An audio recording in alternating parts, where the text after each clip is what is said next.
Fala galera do YouTube, beleza? Meu nome é Eduardo, estou voltando aqui com um vídeo no canal.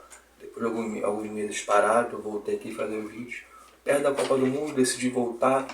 Então vou começar falando sobre a convocação do Tite para a Copa, os 26 escolhidos. A única surpresa entre aspas é o Daniel Alves. Eu acho que ele não tem condições de estar na Copa, não por sua qualidade técnica, mas porque não está performando aquilo com atletas de Copa do Mundo, de uma seleção do tamanho do Brasil, que ao invés de ser campeã do mundo, tem que performar no seu clube. Ele foi muito mal no Pumas no México, no São Paulo. Ele está atrás treinando no Barcelona B, não participa de jogos. Então acho que foi essa a única surpresa, digamos assim. Mas deve ser algo coerente com o que o Tite fez no seu ciclo de Copa do Mundo, esse segundo ciclo, no que ele fez com relação às escolhas dele até aqui. Ele não chamou de lateral direito que foi fora do Daniel Alves, Danilo, Emerson Royal. Emerson Royal não seria chamado mais pelo Tite depois que ele foi chamado na Copa, nas eliminatórias contra o Equador, e foi expulso no primeiro jogo. Então o Tite meio que deixou ele de fora. Então sobre esses dois, na minha opinião, seria mais justo com relação ao time e à qualidade de jogadores, com relação ao futebol apresentado, chamar um zagueiro como o Gabriel Magalhães, por exemplo, e usar o Militão de lateral direito ou o Marquinhos também para jogar por ali. Mas o Tite optou por escolher jogadores de suas posições, começando pelos goleiros, o Alisson, o Ederson e o Everton. Eu acho que eles fez a convocação justa. São os três que ele vem chamando durante esse período, além do Santos, do Flamengo, mas só para três goleiros. Certamente se um desses aqui se machucarem nos seus jogos, nos seus clubes, ou durante a preparação para a Copa, essa parte final, ele vai chamar o Santos para o lugar desses três. Zagueiros: Thiago Silva, Marquinhos, Militão e Bremer. O Bremer é muito bem convocado, ele foi eleito o melhor zagueiro do campeonato italiano da última temporada, jogando pela Torino. Então acho que é uma convocação justa, além do fato de você ter o risco de perdê-lo para a seleção italiana. O Roberto Mantini já estava de olho nele, já perdendo, por exemplo, o Luiz Felipe, que estava na Lazio e foi para o Betis, que ele é constantemente chamado pelo Roberto Mantini para a seleção italiana. Laterais direitos: Daniel Alves e Danilo, Alexandre e Alex Telles. O Alex Telles herdou a vaga do Arana. O Arana ia ser chamado para a Copa, mas tem uma lesão muito séria no Atlético Mineiro e está fora da Copa.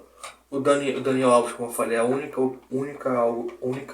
opção que o Tite fez com relação aos jogadores, que seria mais contestada, mas ainda assim é o coerente com o que o Tite vem convocando, com o que ele pensa de jogo. O Daniel Alves é um lateral construtor, diferente de um lateral de linha de fundo, como algumas pessoas estavam pedindo o Rodinei, por exemplo, na seleção.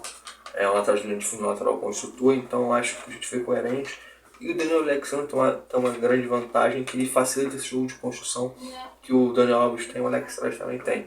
Eles são laterais defensivos, que podem fazer mais de 3 zagueiros ali e liberar esses jogadores para jogar como se fosse um outro armador pelo meio de campo. Então acho que foi bem coerente. Volantes: Casemiro e Fred, Fabinho e Bruno Guimarães. Eu acho que também são jogadores que merecem estar na Copa. O Fred teve uma queda de produção, o Casemiro mudou de time, então demora um pouco se adaptar, mas o Casemiro é incontestável, é o cão de guarda, digamos assim, da seleção. E o Bruno Guimarães está numa excelente fase no Newcastle, desde que ele chegou no clube, ele se adaptou muito rápido, fez muito bem ao esquema do Newcastle, do Ed Howe. Então eu acho que é bem coerente. Na minha opinião, eu tinha que ser titular ao lado do Casemiro, com os dois volantes.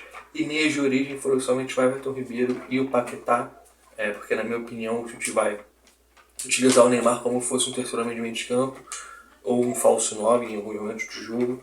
Então acho que foi bem coerente. O Everton Ribeiro jogando muito no Flamengo, desde que o Dorival chegou, ele vem destruindo o jogo do Flamengo, importantíssimo nas conquistas de Libertadores, de Copa do Brasil.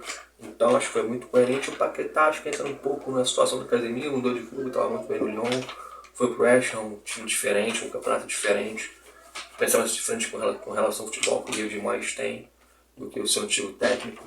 E ele teve uma lesão também, então ele está se readaptando mais uma vez, voltando de uma lesão aos poucos, mas vai chegar muito bem na Copa, não vai ser importante nesse esquema do Tite.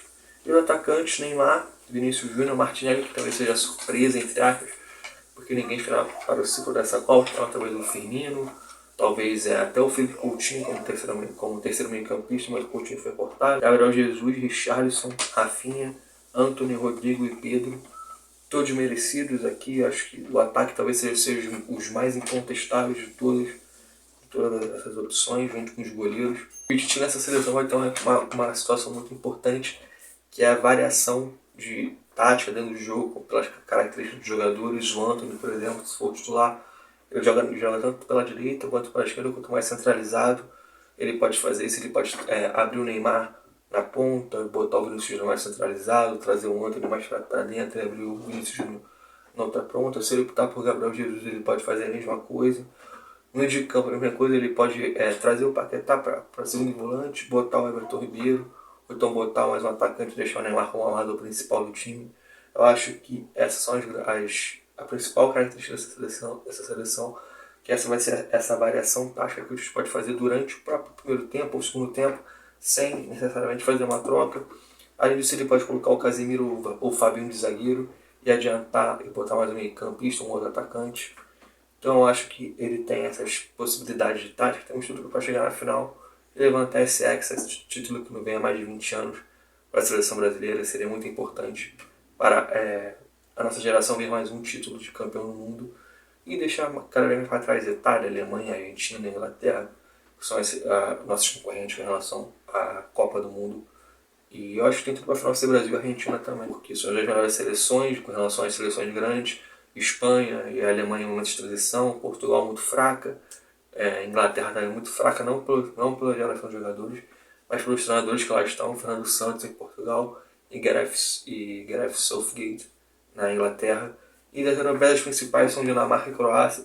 Nesse momento pode pesar ali camisa, alguma coisa do tipo, momento de expressão, como na final da Copa, onde a França conseguiu ir muito bem na final e ganhar a Croácia. E falando na França, a seleção que vai com 11 desfalques para a Copa do Mundo. Então, entre eles Pogba, Varane, por exemplo. Então, acho que é uma seleção que não vai conseguir ter muitos êxitos nessa Copa do Mundo. Além de questões internas de ego, de jogadores, de vaidade, principalmente do seu principal jogador, que é o Mbappé. Bom, esse é o vídeo, espero que vocês gostem, compartilhem. Se inscreva aqui no canal, curta, comente o que você acha. Voltando aqui para o canal para fazer mais vídeos durante a Copa do Mundo. Valeu, falou e tchau.